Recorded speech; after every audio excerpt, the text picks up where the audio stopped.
can hear me? Yes. Okay. So the title of the speech is not a shirt on my back, not a penny to my name. Obviously, I have a shirt. But if I don't have a shirt, you all will run away. Okay. So the reason why I chose this topic is something that I resonate with a lot. So I think there's a song, right? Not a shirt on my back, not a penny to my name. I'm 500 miles away. So for me, it's not 500 miles away.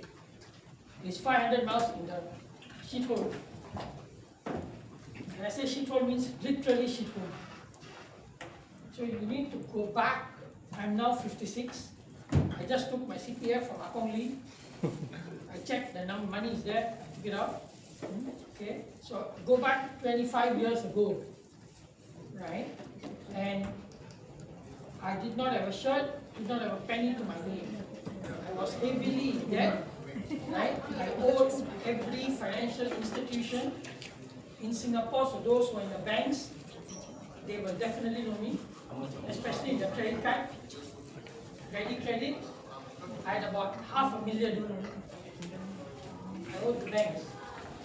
Don't ask me how I accumulated that, because plastic money very good now.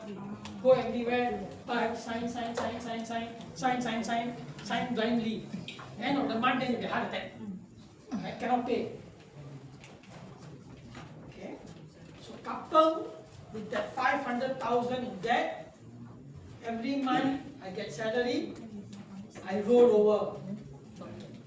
Take from A, pay B, B pay C, like that. And it's never ending. I thought I'm smart, being in finance, but I realized I'm very stupid. Right? Because the banks earn a lot of money. Right? And that's where they get their big bonuses for people like me who don't pay. So I was 500,000 in debt, and then I was not the way I look now. So I look like this. Oh, handsome. Very handsome. Yeah, it's me. Very different. Are you sure? 100%.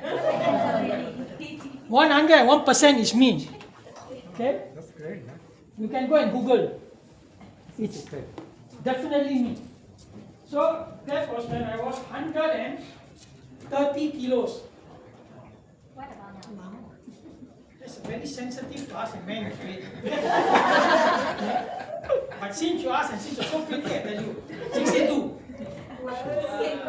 Okay? So I was that much in debt. I was that Humpty Dumpty. I did not have a shirt and not a penny to my name. So my DBS bank account only got $10.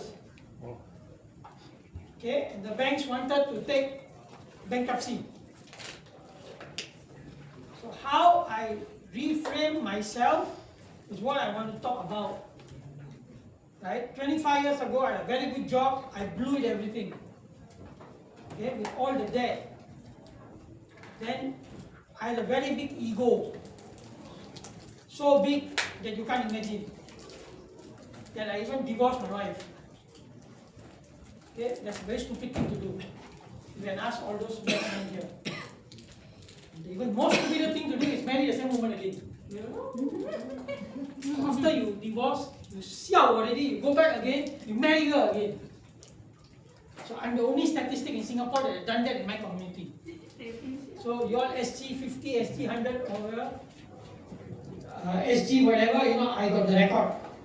At least in my community. Okay? So picture all that, I'm totally 500 miles down the shithole. What did I do? I reflected. I tried to get a job. Because I lost my job at 35. Okay? Nobody wanted to employ me.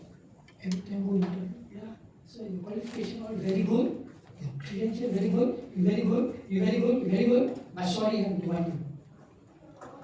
So I applied, no, hello, zero. Okay? Nobody offered me a job. What do I do? Job I can get a security guard. No problem because Singaporean won't work. So they need people like me. So I started as a security guard, I worked, right, at Changi Airport. I did multiple shifts. Slowly but steadily, I earned, pay off all the debt. So I have successfully paid off 500,000 to the banks. Every single cent I paid them, including the interest. So I used to do 3 jobs. Then I started my journey as an entrepreneur at 35. Because no one wanted to employ me, I employed myself. I said, to hell with the employer. You employ me, right? You are not good for me, I'm too good for you. Maybe you can say egoistic, but then try, nothing to lose. So I started my own business in consulting in the space of, anybody wants to make a guess? No. Singapore is very famous for it. ML. Money laundering. I do anti-money laundering, not money laundering. Just in case you all thought I do that, I will get arrested for nothing. So I basically help companies to find people who want to do this thing and bypass the law. Right? I started them, I studied, of course Akong Lee paid for it because funding, government funding. So I did everything, moved on. Very thick skin, go and get business. You can ask Sebastian and Nick how thick skin I am. Because initially they don't want to let me come. I keep emailing and keep calling until they got fed up. Then they said, okay, let this fellow come and talk. Right? So persistence is the name of the game. And if I want to know somebody, I will do everything to know you. Right? So to me, I reinvented myself. I unlearned what I had learned in order to relearn what I needed to learn. Right? Because that's the only way I could come out from the rut. There was no way I could come out. If I didn't do that, then I regained my life. I remarried the same woman that I divorced. Don't ask me why. But during that period, I attempted suicide 2 times. And that time in Singapore, it's a criminal, criminal offense if you attempt suicide. So I was about to go to jail. And because I'm also a private investigator, I managed to get out of it. Okay. So I really learned that put your ego aside. You got to be resilient. You got to unlearn what you have learned in order to relearn what you need to learn. Exactly like what my first speaker said and my friend, that in the age of AI today, right, you really got to add value. And as an entrepreneur, you will have definitely a lot of setback. But every month, Akong don't come and give you money. You have to think where you're going to get money from. Because the bills to pay. Right? But to me, it's a fulfilling journey. Right? I can say after now I've run my business from 35, almost 20 years. I have not made a loss yet. Okay, not that Microsoft have got. Okay. It's a going concern. Still got money. But the feeling of being your own boss is very different from working for someone. And then I realize now that there is a purpose. So what now I'm trying to do is pay it forward and do things without expectation. Right? Because the more you give, the more you get. Don't expect. Zero expectation. And the last thing I want to say as an entrepreneur, just be thick skin. Your skin has to be very, very thick. Only paiseh one. Keep knocking at the door. One day it will come. Right? But if you take that setback and think that you cannot, then you cannot. Right?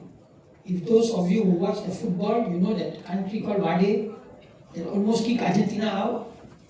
And then Egypt almost did it.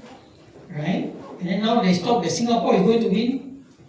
Whether they win or not, I don't know. But you've got to have the mindset that giving up is not an option. Right? I could also given up. Declare bankrupt, simple now. But that's not the way to go. You got to fight it because you dig your own grave and no one owes you a living. right? You got to make it. Don't fake it. Right? So with that, I thank you for the comment.